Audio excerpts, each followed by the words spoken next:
No, iré Listo. diciendo algunas cosas. Ya está. Muy buenas tardes. Un ratito que me falta acá, la grabación de acá.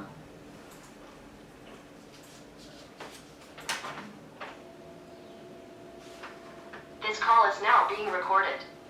Ya, ahora sí.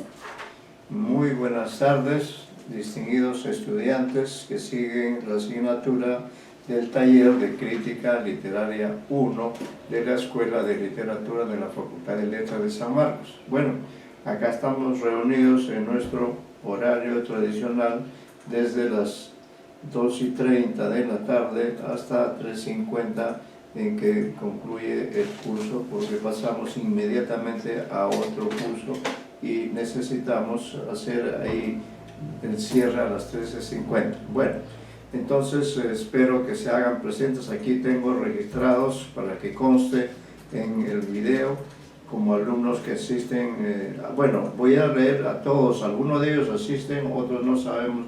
Hoy día veremos cuál es la actitud personal, pero son alumnos del curso. A Paz Alejandra, que sí asiste, Adria Segovia de León, que no sabemos la situación, de Lao Quispe, que es Williams, que sí asiste, Maldonado Leonardo Bristi, me parece que también asiste, Rojas Vargas Manuel, que creo que no asiste, Vizcarra Salva Ricardo, que sí asiste, ¿no? Sí, luego también se han unido al grupo los alumnos Loero, Nayeli, Nicolasa será porque ella es Nicolás. Loero Nicole. Nayeli, Nicole, sí. Sí, Nayeli, Nicole Loero, Martí Corena. Nicole, luego Meléndez Castillo, Lenin, Meléndez Castillo, Lenin, con los nombres y todo lo demás. Y últimamente se unió Ignacio Rosas Frank. Bien, entonces, buenas tardes, señor Vizcarra. El señor Vizcarra hoy día está registrando su asistencia puntual, por lo cual acá ponemos así afirmativamente ese detalle que tiene de asistir puntualmente. Bueno, estimados alumnos, vamos a continuar hoy día con la clase. Ya tenemos presente un alumno. Bueno, y como ustedes saben, en estas clases del taller de crítica que estamos haciendo, precisamente de crítica literaria, que es la lectura, relectura, analítica, hermenéutica, interpretativa de determinados textos de la literatura peruana, estamos trabajando precisamente con Julio Ramón Ribeiro y específicamente el libro llamado Tres historias sublevantes, del cual ya hemos leído Al pie del acantilado, que nos ha permitido leer la historia y al mismo tiempo realizar algunas reflexiones pertinentes, porque hay que tomar en cuenta dentro de la crítica literaria que hay relaciones entre la realidad y la ficción. ¿Esto qué quiere decir? Eso quiere decir que el cuento Al pie del acantilado es un cuento inspirado en la realidad peruana, en parte de la realidad peruana, por lo menos en la costa específicamente, que tiene al costado al mar, y esa zona precaria entre el mar y la tierra fue motivo para que Ribeiro tomara de allí este pequeño elemento que es es una plantita pequeña que crece ahí y que es un símbolo de vida. Entonces ese relato ya ha sido analizado, lo leí yo íntegramente porque ustedes no lo tenían, pero ahora les planteé que, bueno, íbamos a seguir luego con el relato del Chaco, que es el relato que ya desde la clase pasada comenzamos a leer. Probablemente hoy tengamos que leerlo completo para luego poder hacer un análisis. Pero fíjense ustedes, como les decía, el relato del Chaco es parte del libro Tres historias sublevantes. Y parece una coincidencia, pero el otro día, que digamos hace algunos días atrás, en plena clase, no sé si de este curso o del otro, hubo un pequeño sismo en la costa, en Lima, que se sintió, que fue noticia de los periódicos, un sismo de 5.5. Eso ocurrió en la región de la costa, principalmente en Chilca, que es una ciudad costeña. ¿Ve? Entonces eso remite al libro de Ribeiro, porque el libro de Ribeiro está, diríamos, constituido por un conjunto de historias que tienen como ambiente, como espacio, como territorio de la ficción, un cierto lugar de una cierta parte del Perú. Luego, hoy día, hoy 26 de mayo de 2022, ha ocurrido un sismo. En este caso, guardando cierta correspondencia con las tres historias sublevantes, ha ocurrido un sismo en la gran parte del sur peruano. Puno, Cusco, Arequipa, Tacna se han visto afectados por un terremoto de 6.9. ¿Esto qué cosa quiere decir? Justamente quiere decir que Ribeiro y la realidad peruana se retroalimentan constantemente.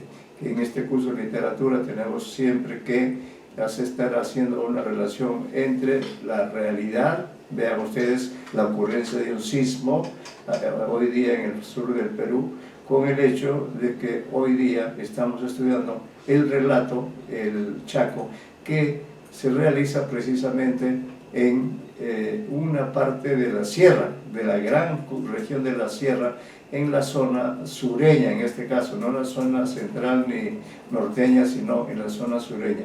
Pero vean ustedes, eso nos hace reflexionar que cuán tan acertado estuvo Ribeiro en plantear, en hacer ese bosquejo, porque ese es un bosquejo, ese es un aporte de él. Es un libro valioso, 3 historias sublevantes, por tanto merece un estudio cuento a cuento, porque fue un homenaje, el homenaje con que Ribeiro cerró la primera etapa de su magnífica creación cuentística que se desarrolló entre 1955 y 1964. Y ahora que estamos en el 2022, varias décadas después, estamos siempre estudiando con Ribeiro, porque Ribeiro está vigente y su libro, incorporó ya ahora dentro de lo que se llama La palabra del mudo, su libro del año 1964, que es el cierre de su primera etapa creativa, está ahora incorporado ya en los tomos de cuentos completos que hay sobre Ribeiro. Hoy día, coincidentemente que vamos a leer el Chaco, diríamos, hay una especie de coincidencia, ¿no? Una coincidencia, diríamos, cósmica, metafísica, qué sé yo, en que el relato que vamos a leer hoy día está ambientado en la Sierra Central del Perú. Y curiosamente, hoy día en la Sierra del Sur del Perú ha ocurrido un sismo. De manera que también es válido decir que en el Perú no solamente tiene 3 o 4 regiones, que son la costa, la sierra y la montaña, según la definición equivocada de un geógrafo, que a manera de ironía Ribeiro la toma como epígrafe, ¿no?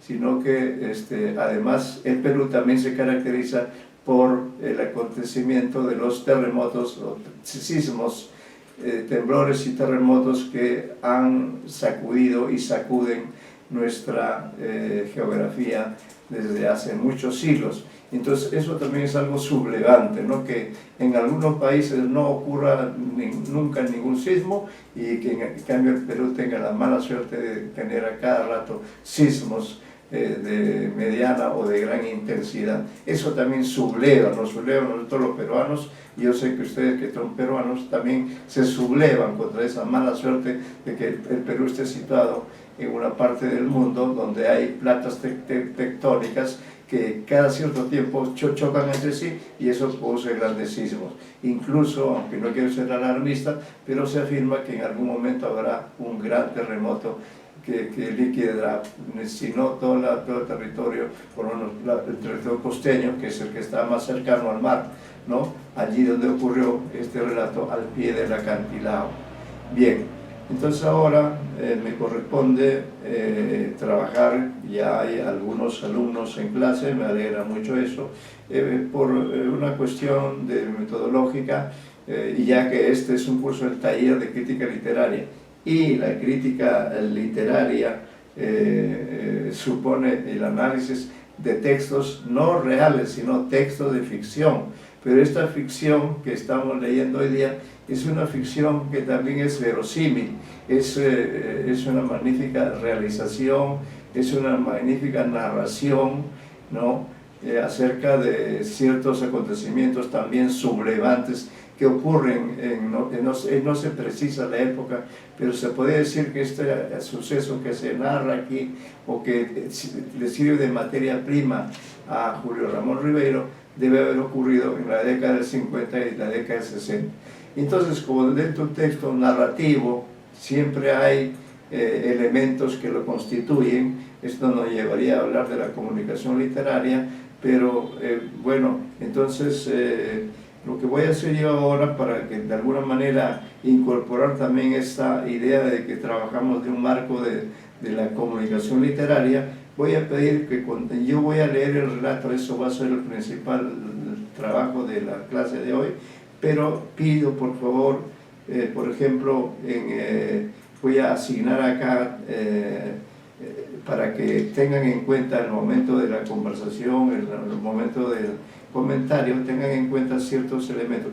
Por ejemplo, todo relato tiene, ya sabemos, un narrador. Vamos a encargarle a la señorita Ayala Alejandra, ¿no?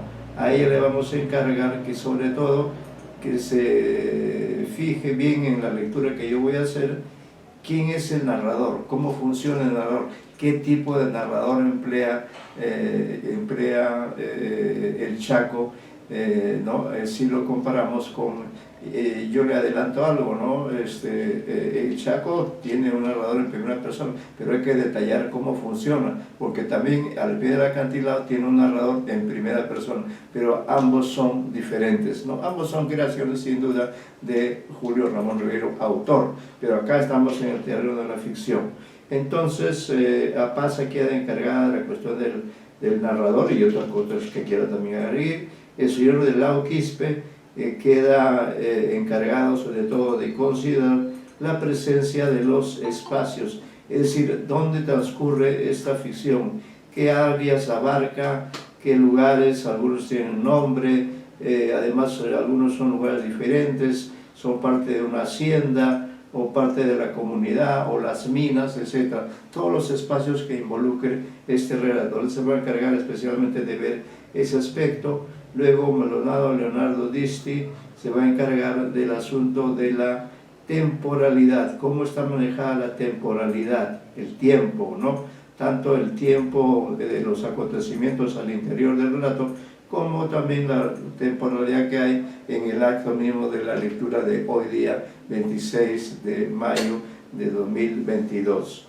Luego, como Rojas Vargas no asiste, no asignamos nada, pero al señor Vizcarra sí le vamos a asignar la tarea de fijarse quiénes son los personajes.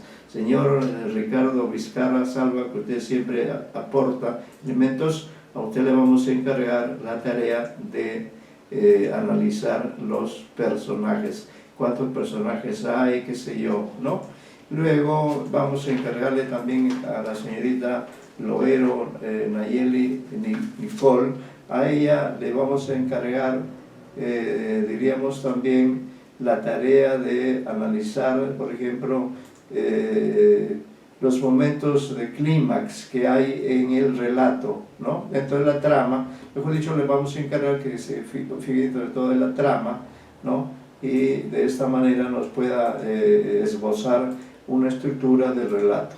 A Meléndez Castillo Lenin le vamos a encargar, diríamos, la presencia de objetos, qué objetos, ¿no? Qué objetos, qué cosas que hay en el relato son importantes en sí, etcétera, ¿no?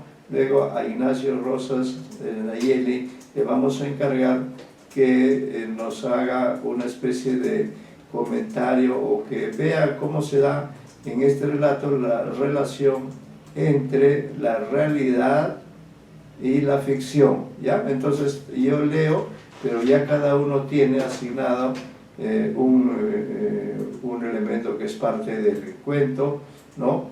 Entonces también el señor Ignacio Rosas, Lenin Meléndez Castillo, no solamente se encargará de ver qué objetos son destacados en el relato, sino además también tratar de dar algunas notas acerca del tipo de lector que lee este relato, ¿ya? Hecha esta distribución de funciones, de tareas para cada uno de los alumnos, voy a permitirme leer entonces el relato, ¿ya? Yo luego, para comenzar, entonces repito, los alumnos escucharán la lectura que yo hago, porque estamos en un acto de comunicación literaria, pero he encargado a cada alumno, que ya que se trata de un relato, y un relato siempre está constituido con un conjunto mínimo de elementos, he encargado a cada alumno cierta tarea específica que por supuesto la expondrá de manera personal momentos después que terminemos la lectura del relato, que más o menos es un relato extenso. Entonces le hemos encargado que se fije sobre todo del narrador. Yo creo que es muy interesante este elemento del narrador, que es el que desencadena la sucesión de acontecimientos. A Arias Segovia no le asignamos ninguna tarea porque él al menos no viene, entonces no tiene sentido. En cambio, a Delao Quispe le asignamos sobre todo ver la parte de los espacios, qué espacios abarca, qué lugares, ciudades, campos, etcétera, todo además el movimiento que hay en esos espacios. Luego a Maldonado, Leonardo Bristi, le encargamos ver la parte de la temporalidad, es decir, en qué época se ambienta este relato y la duración misma de los sucesos, todo lo que tenga que ver con el tiempo, con los días, con las estaciones, etc. A Rojas no le encargamos nada porque no asiste regularmente. Al señor Ricardo Vizcarra le asignamos sobre todo fijarse en los personajes. ¿Qué personajes hay? ¿Quiénes son? ¿Qué situaciones confrontan estos personajes, ¿no? Luego a la señorita Loero Nayale Nicole le encargamos ver sobre todo el aspecto de la trama, si se puede hacer una segmentación de la historia. Esto tendría algo que ver con la temporalidad, pero no habría ni modo. Yo creo que todas las cosas finalmente en un rato están relacionadas, y solo les pido hacer este tipo de trabajo porque precisamente como críticos literarios estamos obligados a leer y a analizar diferentes aspectos. Luego a Meléndez Castillo le pedimos por favor fijarse sobre todo en la presencia e importancia y significación de los objetos que pueda haber de diferente tamaño, de diferente naturaleza, etcétera, ¿no?, que pueden haber dentro del relato. Y también si puede hacer algunas observaciones sobre el tipo de lector ideal, o diríamos así, cómo leería un costeño, un serrano o un selvático este relato. Finalmente, a Ignacio Rosas Frank le hemos asignado establecer algunas ideas generales sobre cómo se confronta la realidad con la ficción, ¿no?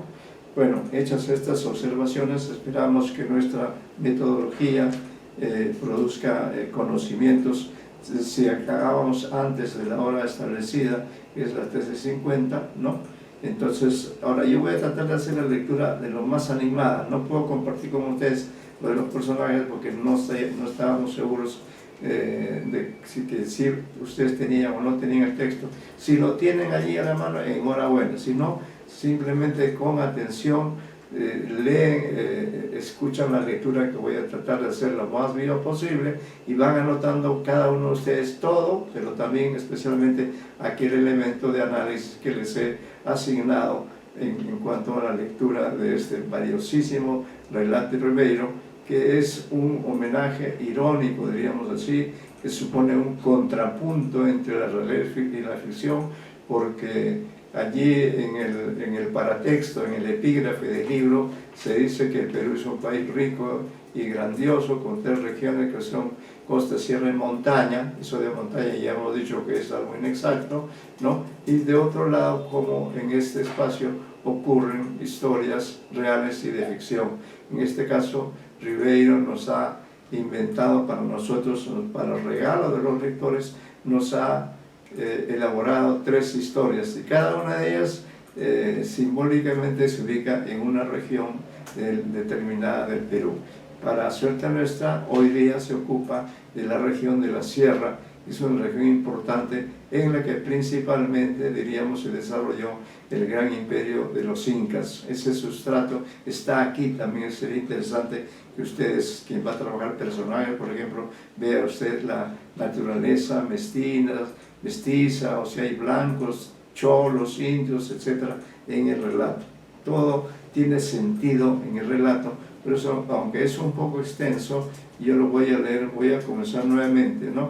El personaje principal en este relato es Sixto Molina. Eso ya lo digo como un elemento de referencia para todos los que en este momento estamos leyendo, y a la vez iremos analizando aspecto por aspecto de acuerdo a la asignación de tareas que se le ha asignado a cada alumno y que yo tengo aquí anotado en mi registro, de las clases.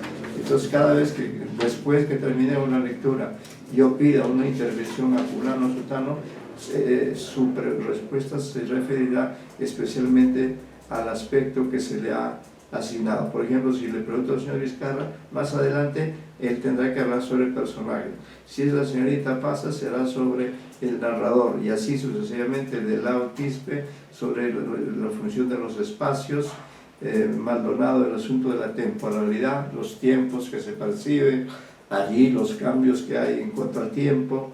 Luego Vizcarra tendrá que ver con personajes, Loero, Nicole con el clímax, con la trama del relato, Meléndez Castillo con los objetos, qué función tienen, qué tipo de objetos, qué papel juegan en el relato, etc. Porque todo es significativo en el relato, no hay ningún elemento que sobre.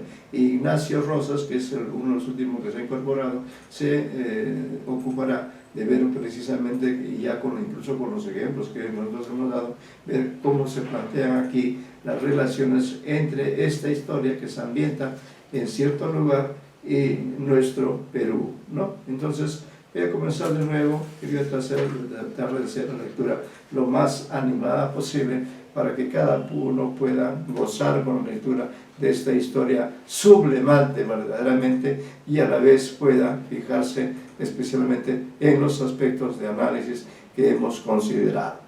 Bien, entonces comienzo yo. Exactamente son las 3:50 y pico. Esperemos que podamos concluir la lectura y la orden indicada. Creo que sí.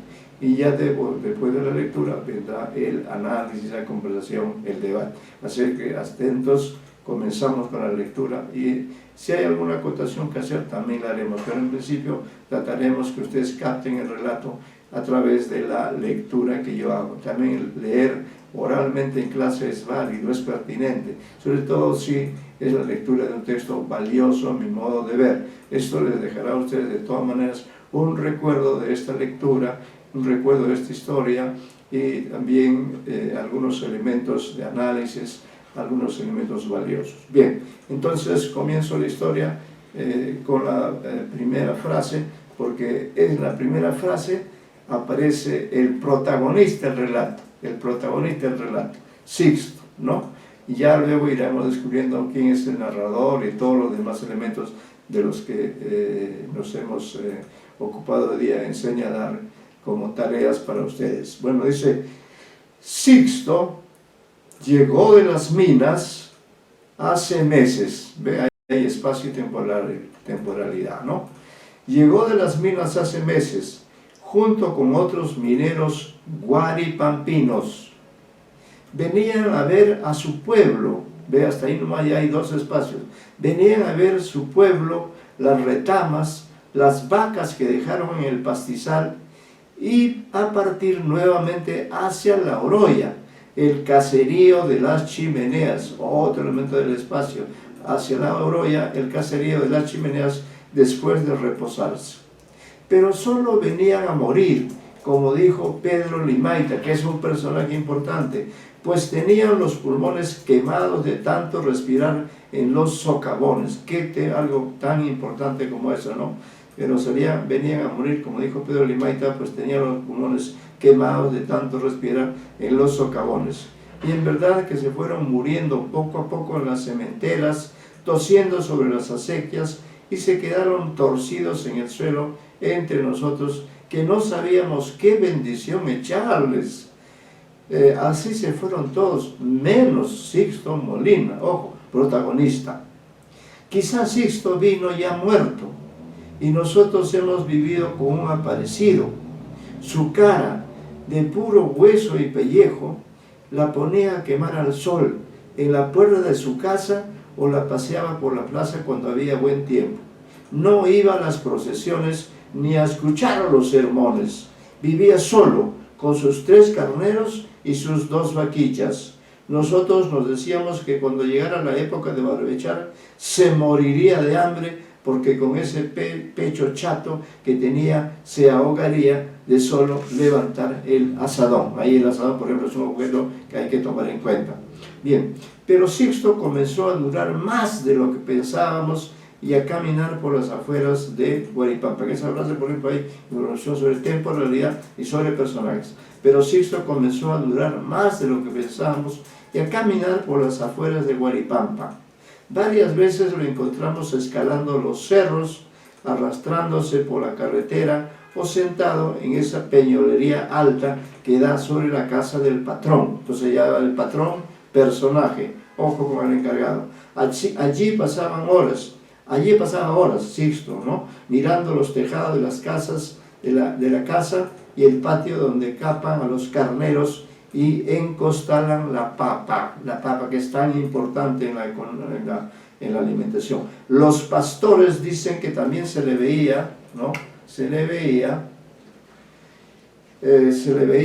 por las punas, espacio, ojo, y que a veces se acercaba para hablar con ellos de las minas y chupar su bola de coca. Vean, la bola de coca es sumamente interesante.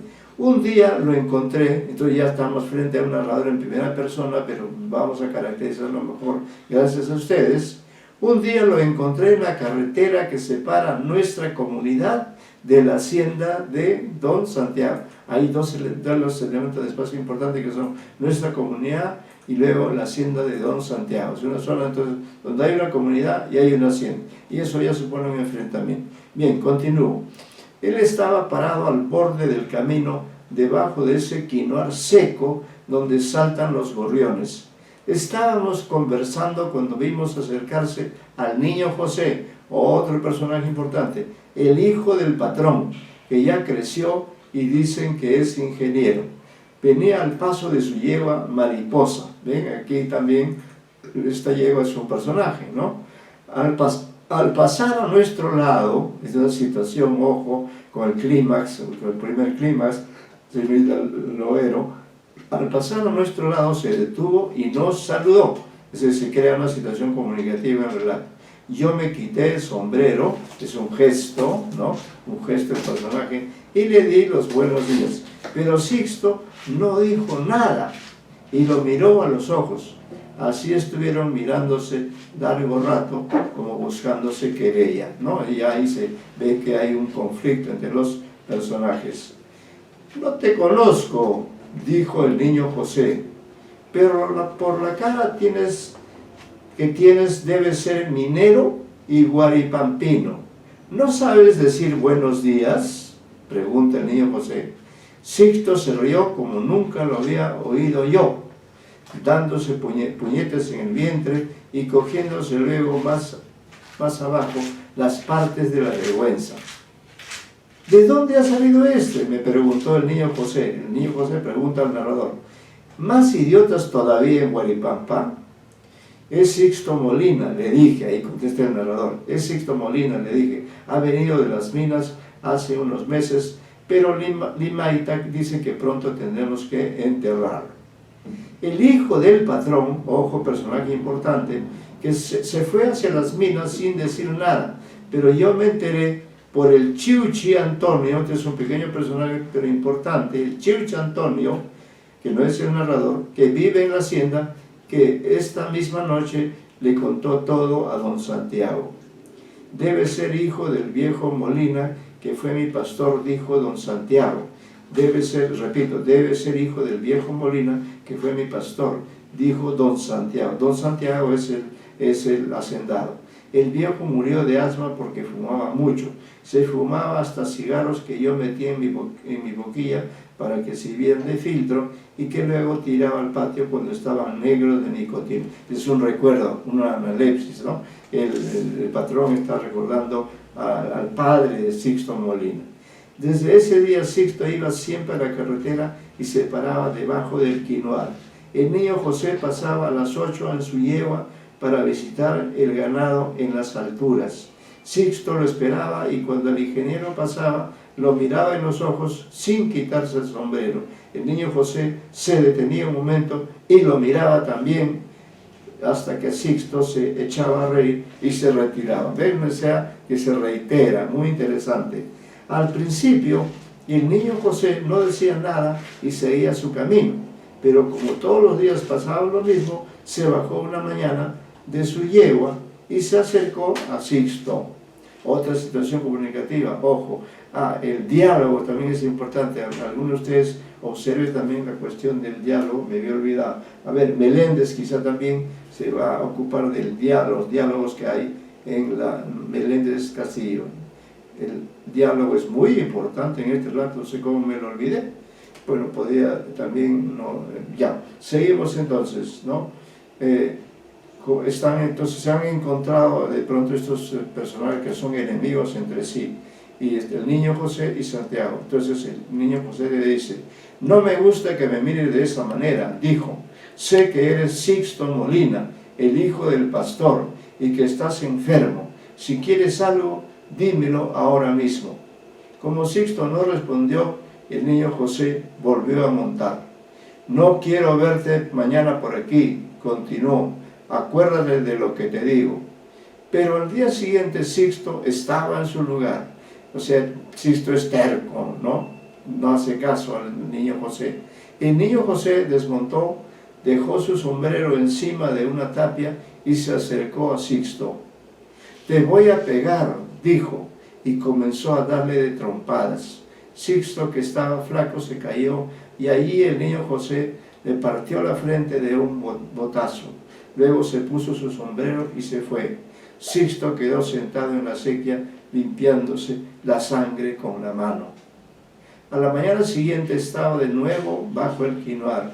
El niño José volvió a desmontar y le pegó otra vez. Así le pegó durante varios días, le dio hasta con el fuete, pero Sixto siempre regresaba al camino. Al final el niño José se aburrió o no sé qué pasaría, pero la verdad es que para ir hacia el ganado tomaba el camino de la quebrada y no la carretera donde Sixto lo seguía esperando. Una mañana, después de una noche de aguacero, ¿no? Acá hay temporalidad, especialidad, nos enteramos por el Chiuchi Antonio, el Chiuchi Antonio es una especie de informante y narrador, el Chiuchi Antonio, que una piedra muy grande había rodado desde el cerro hasta la casa del patrón. Ojo con esta acción. La piedra fue dejando un surco en la ladera, abrió una brecha en los tunares, rompió la pirca del corral y se metió al galpón matando 4 ovejas. Don Santiago dice que la piedra la han empujado, nos contó Antonio, este Chiuchi, ¿no? Dice, don Santiago dice que la piedra la han empujado, nos contó Antonio, dice que no ha caído sola con la lluvia. Esa misma noche don Santiago apareció en la comunidad, ¿no? Va de la hacienda a la comunidad. Nosotros nos asustamos porque el patrón solo venía a Guaripampa, que es donde vive Sixto, en época de cosecha o de barbecho, cuando necesitaba brazos para su tierra. Entonces sí que venía todos los días, invitaba cigarros y aguardiente, contaba historias que hacían reír, bailaba con las cholas y hasta se emborrachaba con Celestino Pumari, otro personaje que hay que tomar en cuenta, Celestino Pumari, el personero. Pero en época de descanso era raro verlo venir. Por eso nos asustamos cuando cruzó la Plaza Caballo con su hijo José y el mayordomo Justo Arrayán. Se fueron derechito a la casa de Celestino Pumari, ¿no? Siempre entonces en el relato van habiendo cambios, van situaciones que se repiten y otras que van habiendo campos como acá. Entonces don Santiago ha ido a la comunidad y busca a un personaje que se llama Celestino Pumari, que trabaja también para él. Dice: anoche han hecho rodar una peña sobre mi casa y han matado 4 ovejas, dijo don Santiago. Yo quiero saber quién ha sido ese hijo de perra. Si no me lo dicen, iré esta tarde a Huancayo y hablaré con el prefecto para que me busque el criminal. Estoy seguro de que ha sido Sixto Molina, dijo el niño José. La gente de la hacienda lo ha visto varias veces rondando por el cerro. Se fueron en montón hasta la casa de Sixto y lo encontraron en el zaguán remendando un sombrero. Don Santiago le habló en castellano. Ojo con este detalle de los idiomas, que también hay que tomarlo en cuenta. Don Santiago le habló en castellano, pero Sixto se hizo el que no entendía. Esta parte, este pasaje del relato es muy importante desde el punto de vista sociolingüístico. Don Santiago le habló en castellano, pero Sixto se hizo el que no entendía. Justo Arrayán, otro personaje, el mayordomo, tuvo que hablarle en quechua y después dijo, ¿no? Habló en quechua con Sixto y después dijo, o sea, tradujo.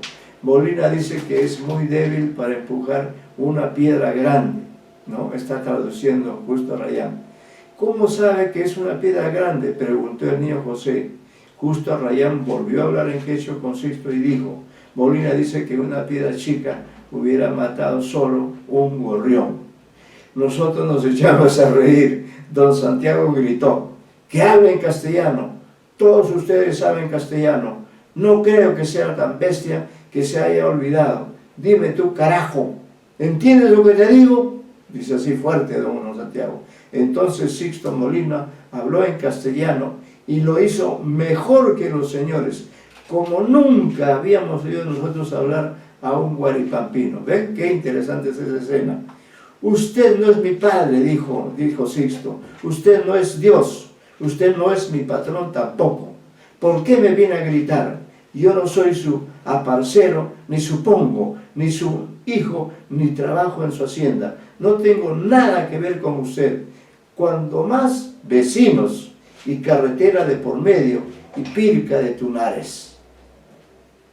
Nosotros, retoma el narrador, ve qué escena tan interesante, la que hemos visto, hemos escuchado. Nosotros creíamos que allí nomás don Santiago le iba a rajar la cara de un fuetazo, pero se quedó como atontado, pensando, miró a su hijo, al mayordomo y a la veintena de comuneros que formaban círculo. Estás tísico y pronto te vas a morir, dijo don Santiago, lógicamente no. Por eso es que no te hago nada, pero cuídate nomás. Si te veo rondando por la hacienda o si me faltas el respeto otra vez, no me importará que tengas los pulmones podridos y te haré apalear por mi gente. Al decir esto se fue. Nosotros nos quedamos mirando a Sixto. Cuando los jinetes se retiraron, Sixto se echó a reír y se llevó las manos a la entrepierna. Una semana después, ojo con la temporalidad, una semana después, poco antes de que empezara la cosecha, el pastor específico Sánchez bajó de madrugada a la casa de don Santiago y dijo que la choza de la punta de Purumachay se había incendiado. En la hacienda del patrón había 12 puntos de carneros con sus 12 pastores y sus 12 corrales. La punta de Purumachay era la más preciada, donde se guardaba el ganado fino que trajeron del extranjero. Los carneros habían saltado la pirca, asustados por la candela, y se habían ido balando por los pajonales. Durante todo el día don Santiago y su gente estuvieron recorriendo las punas para reunir a los merinos. Era fácil reconocerlos por la marca azul que tenían en la oreja, pero muchos no pudieron ser encontrados porque se metieron en las haciendas vecinas o porque se despeñaron con el susto y cayeron a esas quebradas hondas donde solo bajan las aguas. A específico Sánchez, que era el que cuidaba el ganado, solo le pusieron multa, y si no lo votaron fue porque era de esos pastores sufridos que nunca duermen en época de parición y que caminan leguas para salvarle un pacho al patrón. Pero don Santiago se emborrachó como cada vez que enrabiaba, y durante 3 días estuvo pegado a su botella hasta que sus ojos se pusieron amarillos. Su mujer había tenido que venir en carro desde Huancayo para atenderlo. Don Santiago decía: sé que hay un cholo ladino, Sixto Molina, que me las pagará. Al tercer día lo vimos venir a Guaripampa, pero esta vez lo acompañaba una docena de gentes, además de su hijo José, de su hijo José y de su mayordomo. Había otros ingenieros y unos cuantos cholos que se han criado en la hacienda y que ya son como de la familia de don Santiago. Todos venían gritando y lanzando carajos. Estaban rojos, un poco borrachos, pues llevaban malas bridas y se bamboleaban en sus monturas. La cabalgata pasó delante de la iglesia perseguida por los perros de la comunidad. Pasó también delante de casa de Celestino Pumari y se fue derecho al barrio donde vive Sixto Molina. Como vieron que la puerta estaba cerrada, se quedaron cavilando.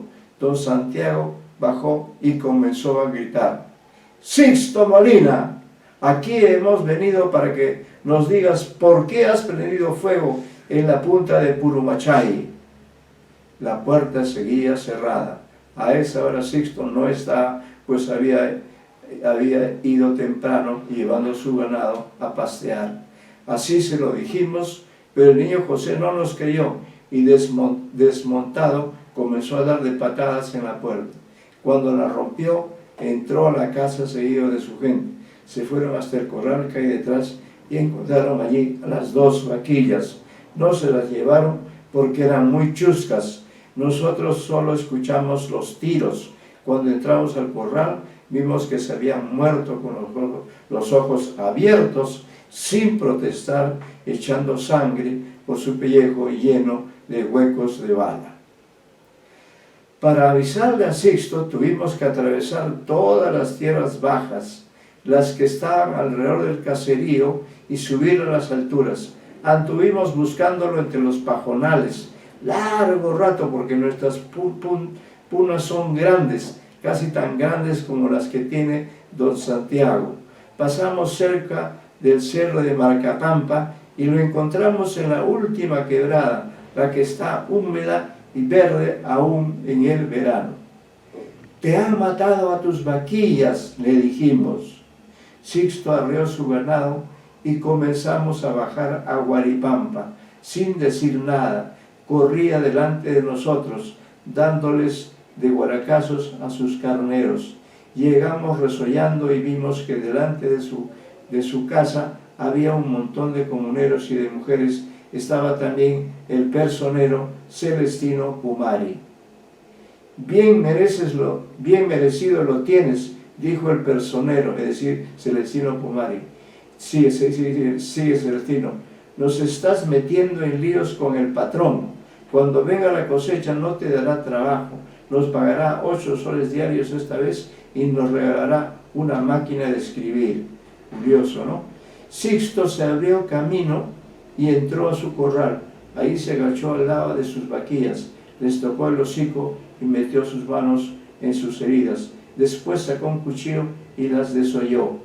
Las arrastró por las pezuñas primero y después la otra hasta las retamas que hay junto al río, y estuvo enterrándolas en la orilla largo tiempo hasta que nosotros no veíamos nada en tanta sombra y escuchábamos solo la tierra que caía. Yo creo que después el patrón se arrepintió porque vino a hacer las paces con Sixto. Esta vez vino solo al atardecer y se llevó a Sixto y a otros comuneros a conversar a la chichería de Basilia Pérez, la chichería de Basilia Pérez. Ustedes son mis vecinos, dijo don Santiago, y es bueno vivir en paz con sus vecinos, Entre nosotros podemos ayudarnos. Yo puedo darles remedios contra la gusanera de sus carneros. Tu padre, le dijo a Sixto, fue mi pastor durante más de 20 años. Se traía al hombro hasta la casa los capones enfermos. El viejo murió de asma porque fumaba mucho. Sixto solo repetía. Hablar bonito, esa es palabra de Sixto, hablar bonito no es decir la verdad. No tengo nada que ver con usted. Y no bebió la chicha ni comió el chuño que invitó don Santiago. Te he dado la mano y no me la has querido recibir, dijo don Santiago. Acuérdate de esto para toda tu vida. Cuando se fue, Sixto dijo, habla solo mentiras. Mi padre murió de pulmonía porque se levantaba a las 3 de la mañana en medio de las heladas para espantar a los zorros. Si quiere curar la gusanera de nuestro ganado, es solo para que no ensucien la paja y contagien a sus carneros.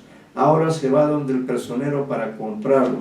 Le da plata para que los guaripampinos trabajen en su cosecha. Sé que le va a comprar hasta un camión.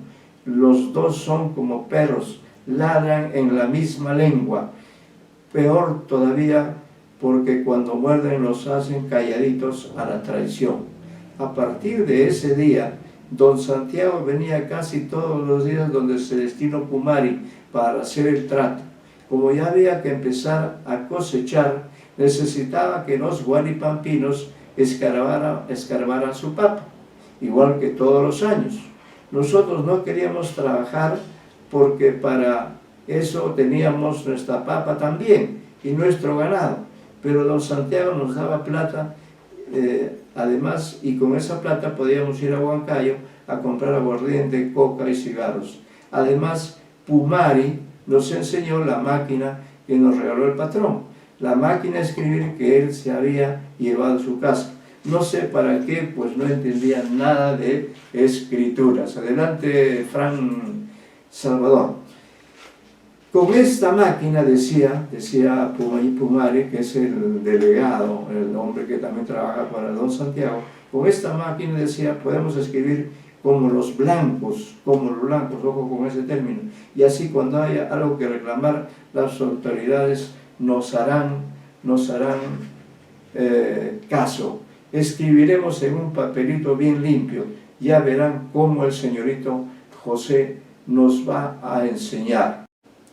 Los sábados, ojo con la temporalidad, que había feria en Guaripampa y que venían los cholos de todos los caseríos, que venían de Jauja con su ganado y que hasta los blancos venían desde la carretera para comprar ponchos y colchas de vicuña, Pumari nos hablaba en la plaza que estaba llena de gente. Así poco a poco nos fue convenciendo, reunió a los 500 braceros que necesitaba don Santiago. El único que no quería trabajar era Sixto. Nos dijo que don Santiago nos iba a sacar la grasa y que toda la plata se la llevaría para sus casas de Huancayo y sus casas de la capital. Don Santiago sabía esto y por eso cada vez que veía a Sixto en Guaripampa detenía su caballo para insultarlo. Malparido, hijo de perra, me quieres malear a la gente, te he dicho que te vayas de aquí, si sigues diciendo mentiras, algo te va a pasar. Pero Sixto no cejaba, iba hablando de un lado para otro, y cuando al atardecer llegaban los braceros a Guaripampa, dolidos de tanto trabajar en la tierra de don Santiago, los esperaba a la entrada de la comunidad y los seguía por el camino para reírse de ellos.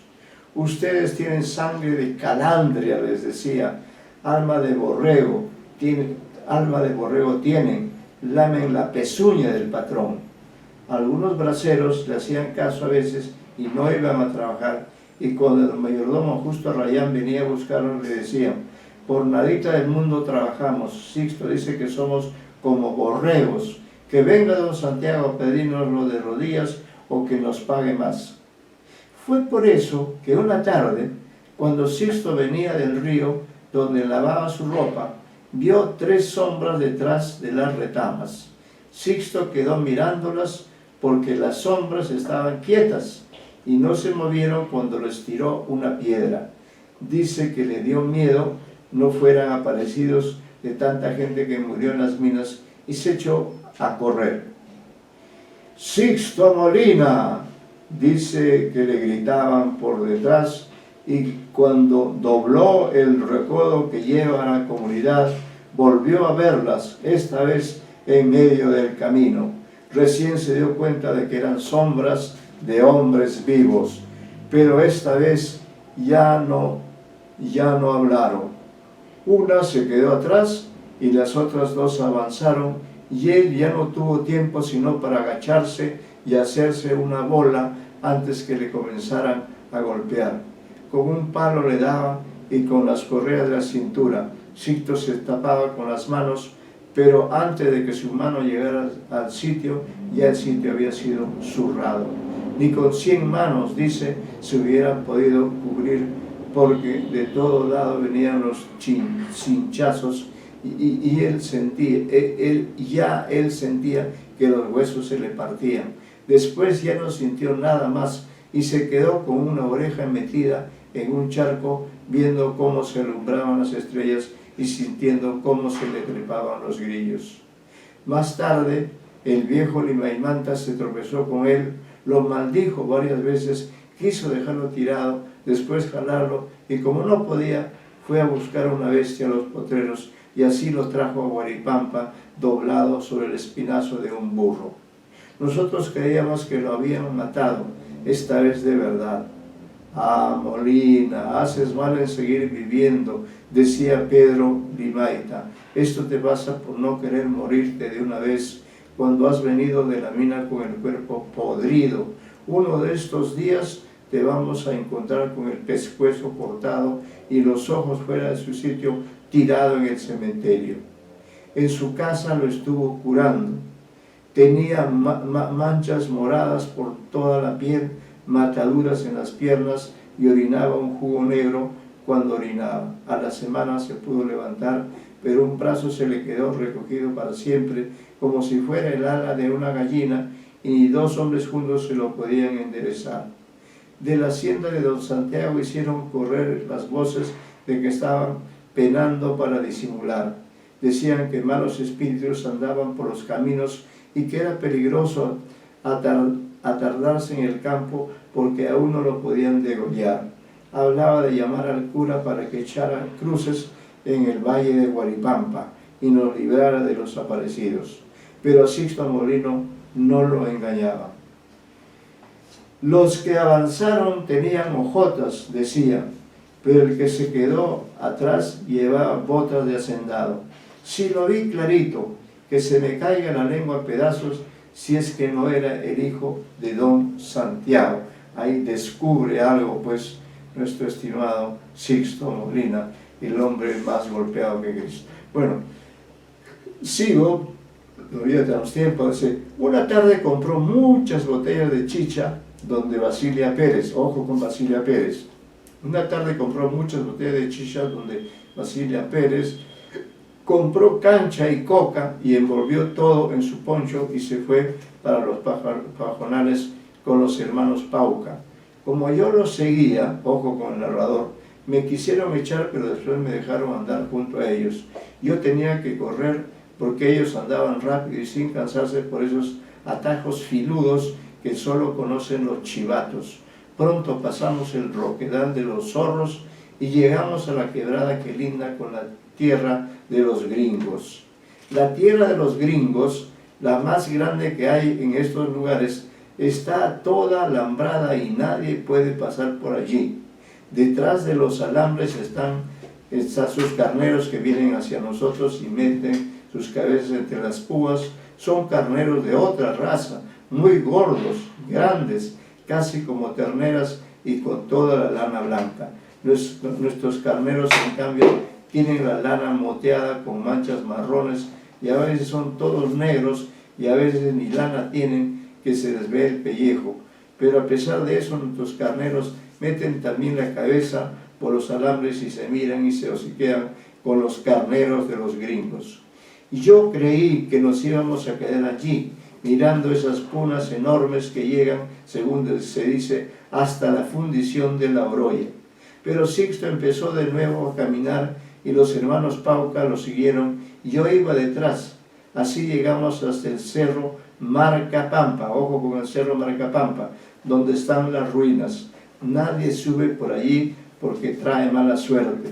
Hace algunos años unos cholos subieron para sacar piedras y hacer con ellas corrales, pero casi todos se murieron después o se quedaron ciegos.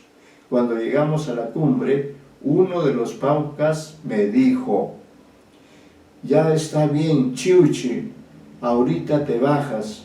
¿Qué nos vienes siguiendo? Le dicen al narrador, ¿no? El narrador dice: yo me fui a dar una vuelta por entre los muros, entre tanta piedra caída y todavía parada, donde se ven huecos de puertas y ventanas y donde la hierba crece y lo va cubriendo todo. Sixto y los Pauca se sentaron y comenzaron a tomar chicha y a conversar. Los Pauca odiaban a don Santiago porque sus mujeres se fueron a trabajar de sirvientas a su casa de Huancayo y nunca más quisieron regresar. ¿Todavía estás aquí?, me dijeron los Pauca. A pedradas te vamos a echar. Baja por la ladera, desbarráncate de una vez. Yo iba a partir cuando Sixto me llamó. Vente mejor con nosotros y ya te diré lo que vas a hacer. En lugar de cruzar por Guaripampa, comenzamos a caminar por los potreros. Íbamos hacia la carretera, escondiéndonos detrás de las tapias. Nadie me lo había dicho, pero caminando así solo podíamos estar yendo para la casa de don Santiago. Para la casa de don Santiago. Bien. La casa de don Santiago tiene un portón que da al camino y está rodeada de paredes muy altas. También atrás hay un portón que da a los corrales y a los cerros. De noche las puertas están cerradas. Súbete allí, me dijo Sixto, señalando una pared, y mira hacia la carretera. Si ves venir algún camión, avísanos. Y yo le obedecí y subí al muro que está frente a la casa de don Santiago. Desde ahí podía ver la curva y la carretera que va a Jauja. Por otro lado, veía la carretera que va a Huancayo. Uno de los Pauca fue al portón y tocó la aldaba, mientras el otro, Pauca y Sixto, estaban escondidos junto a la pared. Pauca tocó varias veces hasta que salieron a abrirle. Se había embozado bien la cara con su poncho, y yo no sé qué habló con uno de los sirvientes de la hacienda, pero al poco rato el niño José salió a la carretera con un farol en la mano. Todo pasó muy rápido, ojo con la acción aquí, con la temporalidad. Mientras el niño José hablaba con uno de los Pauca, Sixto y el otro le cayeron por los costados. En ese momento supe que lo estaban matando. Estaba tirado en el suelo, junto al farol que seguía prendido, y levantaba los pies para un lado y para otro. Sixto le había pasado un cincho por el pescuezo mientras los Pauca lo golpeaban. Después el niño José estaba levantado y uno de los Paucas había caído. Después fue Sixto el que cayó. Después todos estaban en el suelo. Se levantaban y se volvían a caer. Dos cholos salieron de la hacienda y se metieron en el lío.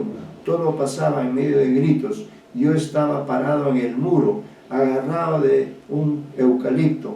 Las luces de la casa se encendieron. Después vi las luces de un carro en la carretera y silbé varias veces. Solo cuando vi que Sixto y los Pauca me oían y empezaban a correr, dejando en el suelo los hombres tirados, me aventé de la pared y me escapé. Al poco rato ya se sabía todo en Guaripampa. Las voces corrían de boca en boca. A pesar de que era tarde, muchos cholos habían salido de sus casas y andaban asustados por la plaza y por las chicherías, donde Basilia Pérez se decía que los malos espíritus habían asaltado al niño José y le habían quitado el ánima. Los malos espíritus pasaron más tarde. Nosotros no los vimos porque era una noche oscura. Sentíamos solo el trotar de sus bestias y los fuetazos que les zumbaban sobre las ancas. Debían ser muchos. Primero entraron al galope en la plaza y allí se detuvieron. Alguien hablaba con una voz muy ronca. Después empezaron de nuevo a trotar, unos por un lado, otros por otro, como si se persiguieran o huyeran, como si montaran caballos locos. Daban vueltas por el pueblo, se juntaban todos en la calle ancha, se dividían por las calles angostas que van al río, siempre bajo la misma voz que los reunía o los separaba. Nosotros corríamos de aquí para allá, a veces para verlos de cerca, a veces para no ser atropellados, pues pasaban tan rápido que dejaban detrás un hueco de viento frío y un olor a azufre que se quemaba. Estaban por todo sitio, pues cholos que llegaron de Jauja dijeron haberlos visto en la carretera, sacando chispas de las piedras, y los que bajaron de los pajonales también los vieron quebrando la paja brava con su galope. Las viejas ya se habían encerrado santiguándose, arrodillándose delante de velas y retratos, y solo unos pocos quedamos donde Basilia, escuchando cómo se perdían los cascos allá lejos en los potreros. La primera vez que les vio la cara fue la hermana de los Pauca, que llegó sofocada que ni hablar podía. Dijo que habían entrado en montón a su casa, haciendo hastías las puertas. Habían roto los porongos y buscado por todo sitio. Esta es la hermana de los Pauca. Haciendo hastías las puertas. Habían roto los porongos y buscado por todo sitio. Don Santiago le había aferrado del cogote y su gente le había dado de puntapiés. Para Cobamba se fueron, los dos solitos se fueron por los cerros, así le dije al patroncito, nos contó la Pauca. Se fueron donde su entenada, la que vive cerca del agua de Guairuray. A esconderse se fueron por lo que hicieron con el niño José. Cuando la Pauca dijo esto, sonaron nuevamente los cascos. Esta vez se acercaban a la comunidad. Parecía la época de avenida, cuando los cerros se derrumbaban con el aguacero y se vienen por las calles arrastrando los chanchos a los terneros. Sentimos que cruzaban la explanada de la plaza haciendo ecos contra el paredón de la iglesia, y después frente al zaguán vimos las cabezas de las bestias que echaban humo por el morro y los jinetes que saltaban a tierra. Entraron todos en la chichería y llevados por don Santiago. Tus hermanos no llegarán, dijo don Santiago a Pauca. Tus hermanos no llegarán. Ya mandé a mi gente para que cuide los caminos que van a Jauja. Hasta por los cerros los he mandado. Los traerán amarrados en las monturas, arrastrándose por los charcos. Todos estaban contentos, pidieron porongos de chicha y encendieron cigarros. Algunos habían dejado sus armas en las fundas de sus monturas, pero otros las tenían aún en la mano. Estaba allí justo Arrayán, el perseguero Celestino Pumare, 3 o 4 cholos de la hacienda, el contador de don Santiago, el inspector de aguas, 2 ingenieros y otra gente que yo no conocía, seguramente de esos vagos que andan por esas tierras y que pasan temporadas en las haciendas comiendo y bebiendo donde los patrones, porque saben tocar guitarra y están siempre listos para el cargamontón. El prefecto me mandará 2 policías y una orden de grado o fuerza, decía don Santiago. Además se ha avisado a los Otoya y a todos los hacendados de la región para que vengan esta noche. En la madrugada empezaremos el Chaco, ojo con el título. No se me escapará Sixto Molina, quiso joder a mi hijo, esta vez sí que lo casamos de verdad, vamos a limpiar el lugar de la mala hierba. Más tarde sentimos los gritos que venían de las afueras. Mucha gente se despertó en la comunidad. Ya traían a los Pauca. Como dijo don Santiago, los traían amarrados a las monturas, poniendo los caballos al galope para que los Pauca tuvieran que apurarse y dar de saltos para que por todo lugar, para no caer al suelo y ser arrastrados. Don Santiago se rió de ellos cuando gritaron. A uno le quemó la punta de la nariz con el cigarro y después dijo que se lo llevaran a la hacienda y los guardaran allí hasta el día siguiente. Pero justo Arrayán no quiso dejarlos partir así nomás y comenzó a patearlos cuando estaban con las manos amarradas. ¿Dónde está Sixto?, preguntaba. Ustedes dos y él me golpearon en la puerta de la hacienda cuando fui a defender al niño José. Déjalos, decía don Santiago, no les des tan fuerte. No quiero ver huesos rotos, después habrá que llevarlos cargados. Un grupo de cholos se los llevaron, los demás se quedaron en la chichería. Como se estaban emborrachando, don Santiago mandó que prepararan ayacochupe para todos. A la Pauca la habían traído a la mesa y le metían la mano por debajo de las polleras y la manoseaban. No les haremos nada a tus hermanos, palomita linda, le decían. Dinos pues para dónde se ha ido Sixto, florecita de Guaripampa. Como la Pauca no decía nada, le dieron chicha, la hicieron cantar y hasta bailaron con ella. La chola hacía todo, sin saber por qué, casi llorando, hasta que se tiró al suelo y se quedó acurrucada junto al fogón. Don Santiago mandaba cada rato a un hombre para que le averiguara algo o para que le trajera una botella fina de la hacienda. Con tanta botella se iban quedando callados que ni el ayacochupe les tiraba palabras, y así pasaba la noche y cerca del amanecer se quedaron todos dormidos con las bocas que babeaban sin quitar las manos de sus fusiles. Yo salí porque era el momento de avisarle a Sixto. En la calle ancha me encontré con los Otoya y otros hacendados que venían en trote hacia la chichería.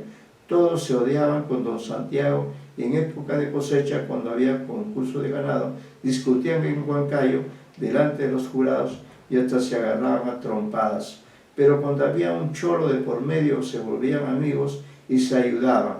Ellos se prestaban a sus cholos o se los quitaban según su humor, pero generalmente los juntaban en sus haciendas dándoles plata o como fuese, porque el que tenía cholos era el más rico. Por la casa de Sixto ya había pasado la mala gente porque estaba abierta y llena de roturas. Su corral no guardaba ningún borrego. Seguro que Sixto los arreó para los poteros antes de escaparse, pero no debía haberse ido muy lejos con los caminos tan custodiados. Ni siquiera el alambrado de los gringos pudiera haber pasado, porque don Santiago también les había dicho de cuidarlos. El viejo Pedro Limaita estaba de madrugada a la puerta de su casa cuando yo iba a cruzar el pueblo. «Lo matarán», me dijo. «He visto ya tantas cosas. Pedacitos van a ser y hasta los perros se lo comerán. Vino temprano para dejarme sus borregos y llevarse mi fusil. Me dijo que se iba para Huancayo, pero mentira, que de aquí no se va. Debe estar allá arriba, en el cerro de Marcapampa». Yo le pedí su caballo. «¿Para qué? Si no se escapará. Ni siquiera lluvia hay, ni nubes para que se esconda. Todo está amarillo y quemado. Ni una perdiz podrá esconderse en el pajonal». De todos modos, yo me llevé su caballo amarrado con una soga. En las afueras de Guaripampa me encontré con los guardias civiles que llegaban. Me preguntaron por la chichería de Basilia Pérez. Yo les señalé el camino, monté al pelo y me fui para la salida del pueblo. Cuando iban a tomar el camino del Roquedal, dos cholos aparecieron, me llamaron, corrieron detrás de mí, saltando las tapias hasta que me empuñaron. «¿A dónde llevas el caballo de Limaita?», me preguntaron. «Órdenes tenemos del patroncito de que nadie salga ni entre por aquí. Chaco van a hacer hoy día», dicen en la hacienda. Yo dije que llevaba el caballo a pastear, pero no me hicieron caso y me arrearon para el pueblo. Yo regresé un trecho y quise salir por otro lado, pero había allí más cholos de don Santiago. Todo Guaripampa en verdad parecía estar ocupado por sus sirvientes. Como no tenía nada que hacer, me fui para la plaza. El sol ya había salido todo. en un cielo pelado que no echaba una sola sombra. Delante de la chichería estaban reunidas todas las gentes, eran tantas que no entraban en las tiendas y estaban esparcidas por todos sitios. Don Santiago ya estaba sobre su caballo junto a los policías y a los hermanos Otoya. Ya cantaron los Pauca, decía. Sixto se ha ido para los cerros. Dicen que piensa escaparse para Huancayo, pero ya mi gente está guardando el camino. Si alguien de ustedes lo ve, tiene que avisar y disparar solo para asustarlo. Después se dividieron por parejas. Unos se iban para la hacienda, otros para el río, otros para el camino de Jauja, otros para el de Huancayo.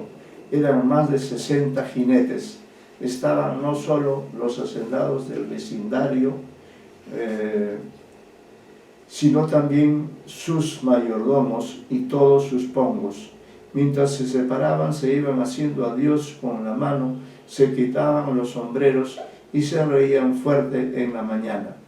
Igualitos de alegres que cuando los cholos se van a emborracharse a una feria.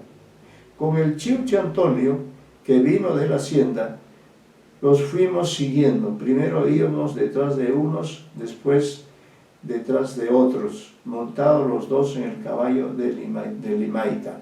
Cada vez se iban separando más, formando una rueda enorme que iba a envolver toda la comunidad. Yo miraba el cielo que seguía pelado, limpio, azul, por todos sus costados, cielo de verano guaripampino. Pensaba que Sixto estaba escondido en algún sitio, mirando también el cielo, y que vería aparecer en el cielo primero un jinete. Y aquí yo me miraba el cielo que seguía pelado, azul por todos sus costados, cielo de verano guaripampino.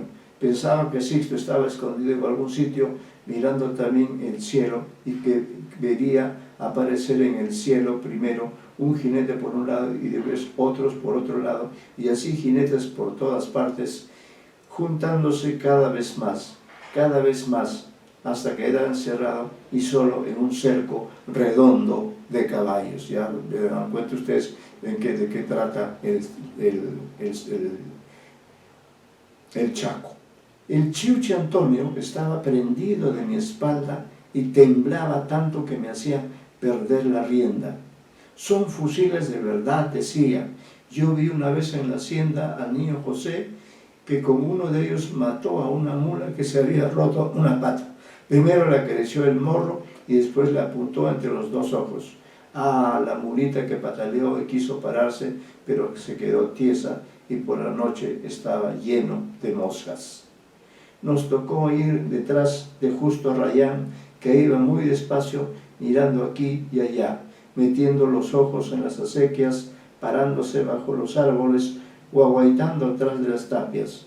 Cuando veía a otro jinete del Chaco, allá a lo lejos, gritaba ¡libre! Y el otro le respondía ¡libre! Así, por todo sitio venía esta voz, y cuando llegamos al Roquedal de los Zorros, la voz nos rebotaba de las peñolerías, tantas veces que ya ni oírla queríamos, y después ni la oíamos, ya que nos era tan natural como el ruido del agua. Cuando el sol ya quemaba, los jinetes comenzaron a juntarse en la puna. Los pastos estaban amarrados los pastos estaban amarillos y comidos. Como todo era plano, se veía un jinete por aquí, otro por allá, que iban avanzando hacia el cerro Marcapampa, que ya ha sido mencionado varias veces antes. A un lado de Justo Arrayán estaba Celestino Pumari, el llamado delegado, y al otro uno de los hermanos Otoya, el que dicen que es tuerto porque hasta de noche anda con anteojos negros. A mitad de la pampa vimos a don Santiago, que llegaba al galope gritando ¡libre! Desde lejos y sacándose el sombrero. Ni que fuera gusano, dijo, nadie ha visto todavía a este condenado hijo de puta. Otoya y Pumari que se acercaron dijeron que tampoco habían visto nada. Vayan hasta el alumbrado, ordenó don Santiago, allí nos juntaremos. 3 nubecitas avanzaban en fila por encima de Marcapampa. Mira, le dije al Chiuchi Antonio, si caminaran más rápido, si vinieran otras detrás, el cerro se pone como jabón con la lluvia. Seguimos mirando el cielo mientras avanzábamos. Las 3 nubes crecieron, se juntaron, formaron una sola mancha, se dividieron en pedacitos y pasando sobre nosotros se perdieron blancas, sobre las tierras de la hacienda. Detrás no veía nada, detrás solo veía el cielo azul y el sol que seguía quemando. Al llegar al alambrado de los gringos, vimos muchos jinetes reunidos, otros habían quedado cercando el cerro. Don Santiago hablaba con gente que había detrás de los alambres. Había un hombre con bigotes y botas que tenía un lente para ver de lejos. Con el lente miraba el cerro y luego se lo pasaba por entre los alambres a don Santiago. Todo el mundo quería mirar con él y estiraba la mano. ¡Atrás, ¡Atrás, mierdas! Gritó don Santiago. Esto no es un juego. Si no ha salido por aquí, ni por mi fundo, ni por donde los Otoya, debe estar en el cerro, o que me arranquen los cojones. Como muchos tenían hambre, habían desmontado y comenzaron a comer y a fumar. 2 o 3 cholos se echaron a dormir sobre la paja. El Chiuchi Antonio y yo mirábamos el cerro, tratamos de mirar bien, tanto que mis ojos me engañaban y por todo el sitio veía cuerpos o cosas que se movían. Ni agarrar el fusil podrá, le decía al Chiuchi Antonio. ¿Cómo disparará si tiene un brazo tronchado? Todos arriba, gritó don Santiago. Todos arriba, gritó don Santiago. Se hace ya tarde. Iremos a caballo hasta la falda del cerro, después subiremos a pie. Cuando todos montaban, aparecieron por la puna los primeros comuneros de Huaripampa. Venían caminando en fila o por grupos y se quedaron parados lejos de nosotros. Detrás venían algunas mujeres que se sentaron en la paja. Eran bastantes, pero no se movían, solo miraban a los jinetes. ¿Qué quiere esa gente?, preguntó don Santiago a Pumari. Pumari se acercó un trecho a ellos, les gritó desde lejos y luego regresó trotando. Dicen que no quieren nada, que se están nomás en sus pastos. Don Santiago partió con toda la gente y cuando habíamos andado un poco, vimos otra fila de comuneros que venían por el costado del cerro. También se quedaron lejos, parados, mirando cómo cabalgábamos. Al llegar a la falda, volteamos las cabezas. Los comuneros habían avanzado un poco, pero se habían vuelto a parar. Así como nosotros envolvíamos el cerro de Marcapampa, ellos también nos envolvían a nosotros. ¡Alto!, dijo don Santiago, y se quedó pensando, mirando hacia los huaripampinos, mientras se jalaba la mandíbula hacia adelante, como si la quisiera arrancar. Se le veía viejo, arrugado por la mala noche y hasta con cara de indio de tanto andar junto a los indios. Sigamos, dijo al fin, poniéndose su caballo al galope. Cuando llegamos a la falda de Marcapampa, los huaripampinos habían vuelto a avanzar un trecho más. Conforme los mirábamos, se iban quedando tiesos. Don Santiago voltó otra vez la cabeza para ver cómo se alineaban como santones a la distancia. Esto no me gusta, dijo una y otra vez y se puso caviloso. Todos estábamos callados mirándolo. Don Santiago comenzó a caracolear con su caballo de un lado a otro, mirando el cerro, mirando los comuneros, daba vueltas en redondo, cejaba, manejaba como un trapo a su caballo, en el mejor de todas estas tierras. La mitad se quedará aquí, dijo, aquí abajo, dijo, el resto subirá conmigo y que no me avance esa gente, ¿entienden? Los jinetes desmontaron y unos 30 quedaron guardando los caballos mientras el resto empezaba a subir el cerro, cada cual por su lado. Allí nos vamos a quedar en la lectura. Recuerden ustedes el momento en que ya se está armando el Chaco, ¿no? Y ya vamos a ver, vamos a dejar para la primera parte de la próxima clase, esta parte donde ven los jinetes, todos se están reuniendo y están marchando cerro arriba a Cerro Maracapampa, donde está Sixto, y ahí se realizará el Chaco. Pero no adelantemos, nos quedamos allí y en la próxima clase retomaremos. En esta edición que yo tengo, que es de Seix Barral, estoy en la página 339, pero como cada uno de ustedes tiene versiones diferentes, ya ubicarán la página en todo caso, ¿no? Espero que les haya gustado. Como ven, es una gran historia y nos estamos quedando en un momento tenso, en un momento en que va a consumarse algo horroroso, como son muy horrorosas muchas de las cosas que han pasado. Hasta ahí nos quedamos, mis queridos jóvenes. Continuamos y, por cierto, queda constancia de que cada uno de ustedes ya tiene una tarea y la realizará en la próxima clase, porque en la próxima clase de todas maneras ya acabamos con el cuento y ahí vendrá la parte en la que ustedes participarán con los aportes acerca de diversos aspectos de la obra. Muchas gracias, muy buenas tardes, y entonces seguimos con Ribeiro, como vemos es un gran narrador. Muchas gracias. Ahí nos detenemos por el momento. Muchas gracias, profesor. Muchas gracias. ¿Sí? Gracias. Gracias a ustedes, gracias por venir, gracias por asistir. Y seguimos con el Chaco, estamos en momentos anteriores, previos al Chaco, y ahí ya, pues, voy a hablar.